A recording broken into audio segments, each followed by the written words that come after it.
Matthew Syed is right about cousin marriage. This is a real structural issue inside parts of Britain, and it affects how close some communities stay to themselves. It affects who people feel loyal to. It affects whether they actually take part in wider society or remain separate from it.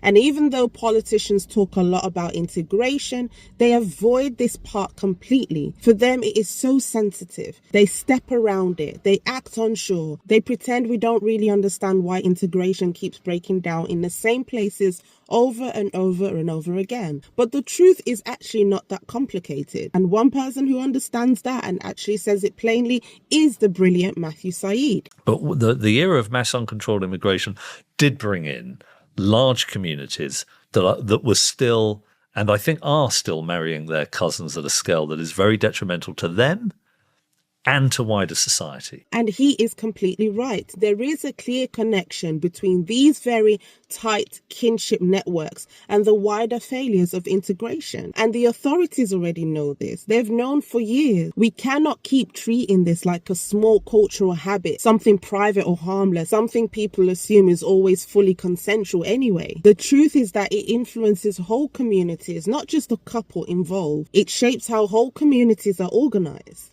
It shapes how people understand loyalty, trust, and the world outside of their family circle. And that is why this needs to be talked about properly, not avoided, not softened, but taken seriously for what it actually is. Sociologists, anthropologists, they've written about the power of marriage patterns. Now, early Europe had its share of marriages within the extended family, but over time, the church imposed strict bans on cousin marriage and broke up the old clan structures. That shift forced people to marry outside of their kin group and form alliances with other families. It widened trust networks, pushed people to interact beyond their bloodline, and reduced reliance on extended kin for protection. And over centuries, this helped create more individualistic societies, systems of impartial justice. Now compare that with cultures where cousin marriage is normal. These societies organize trust inward. Loyalty is strongest inside the family or clan. And yes, every family has loyalty to itself. That's normal everywhere.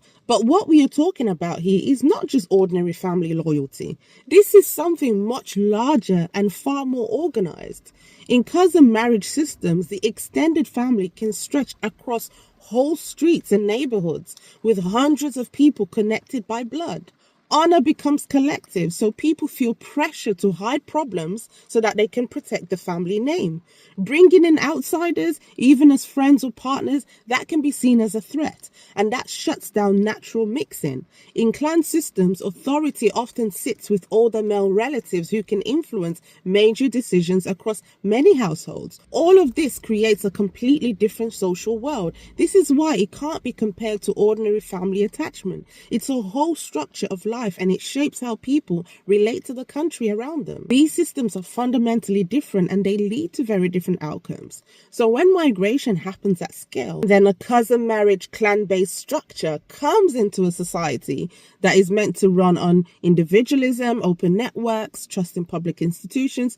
It's not a smooth fit. It's not. And the expectations are different. The way people relate to authority is different. And as we have seen more recently, the way the authorities have related back to these communities has also been different. And actually, that's why trust in public institutions has actually gone down. Because there is a kind of growing sense that we are living in a two-tier system. One set of rules for some and another set of rules for other communities. We have seen police hesitating on certain issues. We have seen councils avoiding difficult conversations. We have seen safeguarding teams back away from issues because they don't want to offend anyone. This is the piece that keeps getting left out of every debate around integration. Integration is not only about policies or programs, it starts with how a community is shaped on the inside. Some stay tightly within their own circle, and when that circle stays closed, integration cannot work no matter how much money or effort is thrown at it. Now, Matthew Syed pointed out something very simple and something we all know. Many of the grooming gangs were not just men from similar backgrounds. They were brothers, they were cousins, they were uncles, which exactly reflects the underlying kinship system, a system where group loyalty can outrank the law, a system where reporting abuse is seen as a betrayal, not of the person, but of the entire family line. A system where in some cases, girls from outside the clan are not viewed with the same moral worth as girls inside it. We can pretend this is not happening. We can hide behind political fear and cultural sensitivity, but these cultural patterns do not disappear just because someone has moved countries. They stay in place unless the society they enter is confident enough to talk about them openly and clear enough about how newcomers fit into the wider national identity.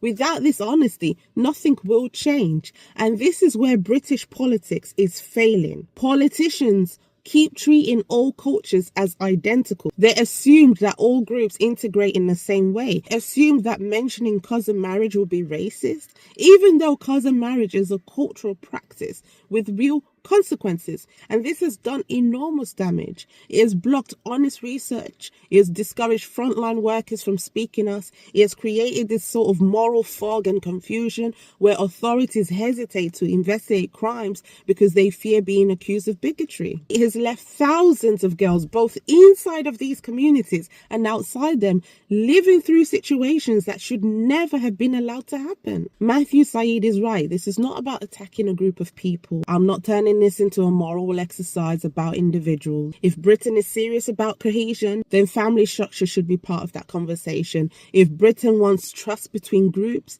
then the state has to address practices that encourage separation. If Britain wants to prevent future scandals, then honesty has to replace fear. Britain needs to stop avoiding these difficult subjects because they think it's a sign of intolerance. But there is nothing tolerant about leaving entire areas of the country trapped inside arrangements that public figures keep avoiding because they're afraid of backlash. Cousin marriage is not a side issue. It is one of the reasons certain problems never move, no matter how much money or manpower we throw at it. And pretending otherwise is just another way of avoiding responsibility. A serious country, it doesn't reorganize itself around the fear of being misunderstood. A serious country sets standards and expects the same from everyone who lives within its borders. This issue demands honesty, no more hesitation. We need to talk about this openly. We need to talk about how some practices cannot coexist with the kind of society Britain claims to be. Not because people are bad or evil, but because certain customs carry consequences that stretch far beyond the front door of any single household. Cousin marriage is not an untouchable subject. It's not sacred. It's not immune from scrutiny. It's a practice with real public consequences, and pretending it is beyond debate has already cost this country too much, socially, economically, and so on. If we really do want a shared cohesive future, then the era of polite silence has to end about any subject that threatens that. Let me know your thoughts in the comment. Do subscribe. Do not leave without subscribing. And if you want to help out and support more, you can become a member of this channel or support in other ways. The links are all in the description. See you again.